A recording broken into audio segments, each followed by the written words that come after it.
On site.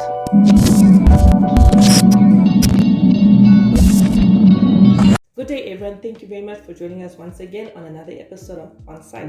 And today in studio we have Lurdi, who has a 85 guys. She is in the pharmaceutical industry and she also has her side hustle. But the reason why I wanted her in is because I wanted to emphasize that you really can make a business out of everything. And once on our show, I asked a guest of ours, why is she not just in the order 50%, business? It's not I wasn't throwing shade. I was just asking because, a lot of girls are into it now, but I want to talk to her. And the amazing thing about her, Lurdi, is that she never studies in China, but she made a business out of it. So today she's going to tell us how she got into that hustle and how she's making it work for herself. So Lurdi, before we get into the business side of things, tell us, where are you from and who are you before you became the Trends by Lulu? I also order my stuff from her, by the way. That's why it was easy to get her on here. So Lurdi, how are you, my dear friend? I'm fine, how are you? I'm fine. So where are you from? I'm from, born and bred in Grootfontein. And since high school, I've been in Windhoek up to now. Yeah. And how did you get into the industry of 50% deposit? Okay, how I got into it is... Because you're not from China. No. Because other people was like, I knew a friend that was there and you can send her money, and then how did you get into it without actually being there? Okay, what I did is there was also a friend of mine that studied in China, so I used to ask her to order me things and all that. So she was a bit too busy with her studies and offered to teach me. So with that training, it went halfway, and then I had another friend who was also ordering her things, and we decided, okay, let me just teach you all the ropes and all that. It was really not easy in the beginning. I got scammed and all that until I as you go along the way, you just learn. You meet different people that are in the same business and they teach you a trick or two until I got it right. Okay, so apart from, because I know you for the clothes and the shoes, is it anything else that you sell, like maybe hair, phones? What is your niche? I stay far away from the hair and the phones because it's quite risky. Yeah. There comes a time when your suppliers will probably send you a good batch, and then there'll come a time when they'll send you a really bad batch. So, you will lose your money and you will lose your clients. Now, if perhaps you get like a bad batch, what do you do? Is there any way of you getting back your money, or you're stuck with a bad batch? You're stuck with it because the supplier might tell you like there's no refund. Obviously, you have to refund the clients. You can't get your shipping back, nor your customs duties that you pay back. You can't get any of that back. So you're stuck with it. It's a loss. So apart from the ordering here, because I will see an item, I'll screenshot, I'll WhatsApp it to you, and I'll send you my 50% deposit. How do you do it? Okay. How do you deal with the people the other side? Firstly, let me go to the 50% deposit because a lot of people don't understand it. Okay. When I started out to build trust with my clients, I offered to order the things with my own money. Okay. So when the things came, a few of the clients came through, picked up their things and paid for it. Some never picked up the phone. Some pretended to have amnesia. So it's more like a guarantee from my side that I know if I order this thing for you, you're gonna pay it when it comes. Okay. Yeah. And also it makes it easier for a person financial wise because you have a lot of things to pay for. Ordering the product itself, it's not 50% on. It doesn't cost less than 50%. Okay. You have the shipping, you have the cargoes you have to pay. It's the transportation and all that, getting your things from the cargoes to the clients and all that.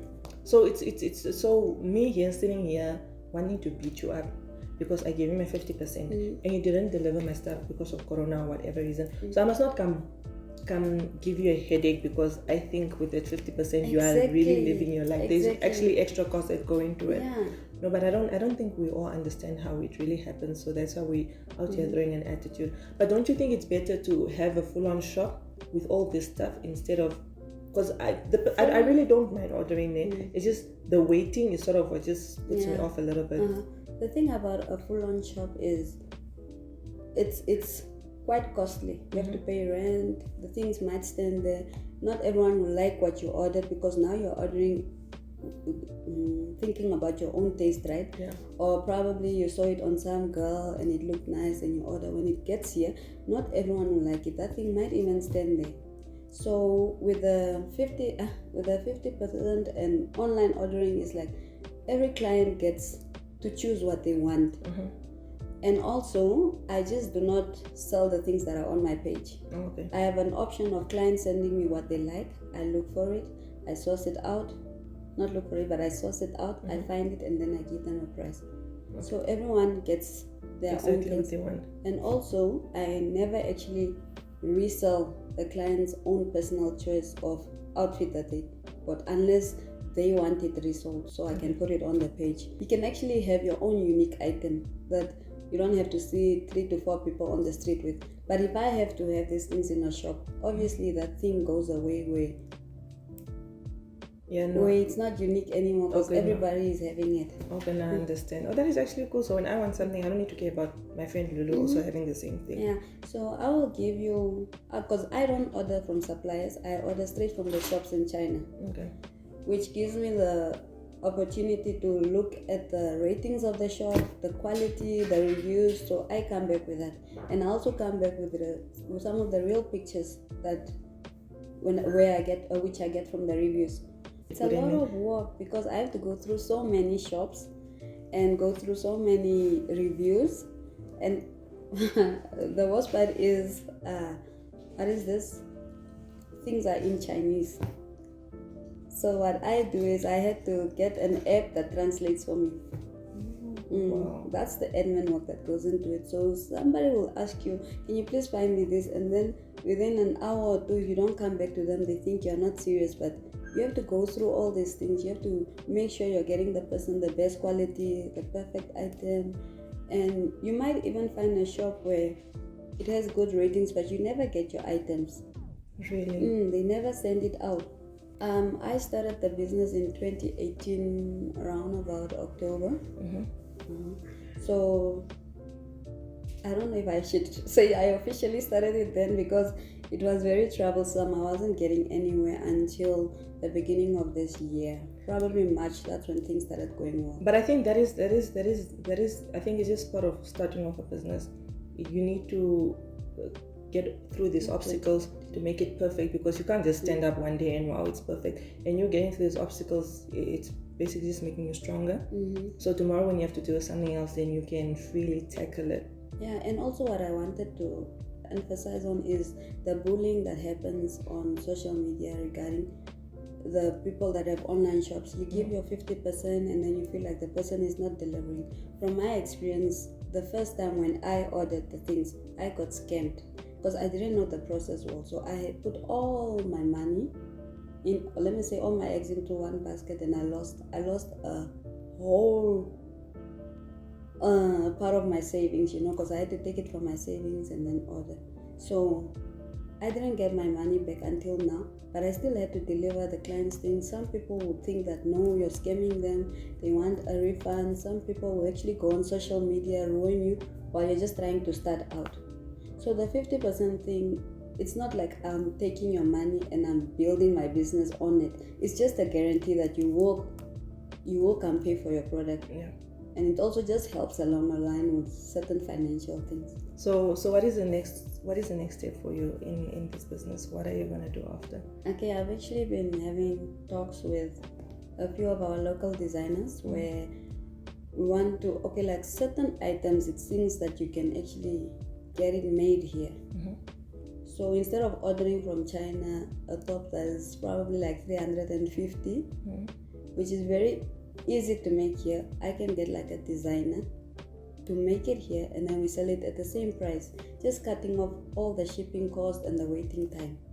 So I would like to, those are now the ideas in the pipeline, because obviously I can't be doing this forever. I need to move on to a second phase. You have to grow. You have to grow in order to stay relevant. Yeah.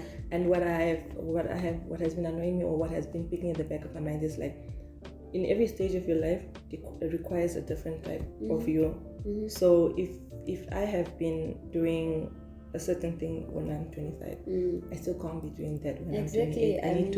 We need to you grow. Need to move. You need to grow. maintain. No, but it's actually interesting. Thank you for coming here, telling us about, because really I think we have we really undermine the 50%. We just feel like 50%, and we give her money and she is now living her life off. But it's, guys, this is actually a business that you have to invest your time and your money into. And just like a lot of businesses starting off, you are going to make a loss. You are not going to get that million that you think. You see a lot of people with millions and I'm like, I just want to do that. It doesn't work like that. There are a lot of risks that you need to take. But determination is key, guys. I keep saying you need to stay determined that you want to make this work, and then you are going to make it work. And I'm proud of you that, you're really doing that. And she's from Grootfontein. I'm also from Grootfontein, guys. And she's really making it work, and she wants to make it grow. It's not just going to be 50%. Soon she is really going to have a brand of. I also want to incorporate a certain thing that is my own brand, Yeah, like your tops, your t-shirts, the fat ass thick ties, that's your own thing. So I would also like to have my own thing, which is a Trends by Lulu branded item, So I'm also working on that. The fat ass and thick ties is t-shirt is just the introduction. We are still moving in. Like, I'm moving on to other things, but it's definitely a branded item. Okay, do you mind if we talk about that a bit? No. This is the weirdest questions when I posted the t-shirt when I bought it. Okay. I had questions like, you're not fat, or you don't have thick thighs, or you don't have a fat ass. Why are you buying this shirt? I'm like, because I feel like I'm African and I have a humble Rihanna booty, so why not? Also, I'm supporting a fellow black woman. So it doesn't matter what shape my body is, whether I'm a size 0 or whether I'm a 40. As long as you're just comfortable in the t-shirt, and it's so nice, like the colors. I really my thing, I'm a very confident woman, like, that I won't lie, and I really find it saddening when a lot of women are just, do you think I don't think I'm pretty, I don't think I look this way, and if I do this, people will talk. So really my thing is just, I really just want to instill a lot of confidence in other women as well. And when you're confident, you really can achieve a lot of things, because if really a lack of confidence holds you back in a lot of things in life, even businesses. Like, imagine me having to stand up and decide this is a brand I want to sell. Who the hell do you think you are? Exactly. So confidence, and a lot of women like yourself, like me, and all over the world, especially black women, we're really doing a lot of things. And I just want more women to also do that. Follow the route, become entrepreneurs, do your 8 to 5, be good mothers, but also most importantly, just love themselves while doing all of this. So that is why. But Lulu, thank you very much for coming on the show. I will continue supporting you. Other people should also, watch out for her. She's also going to come up with her own brand. But again, see you next time on Site. Enjoy your evening.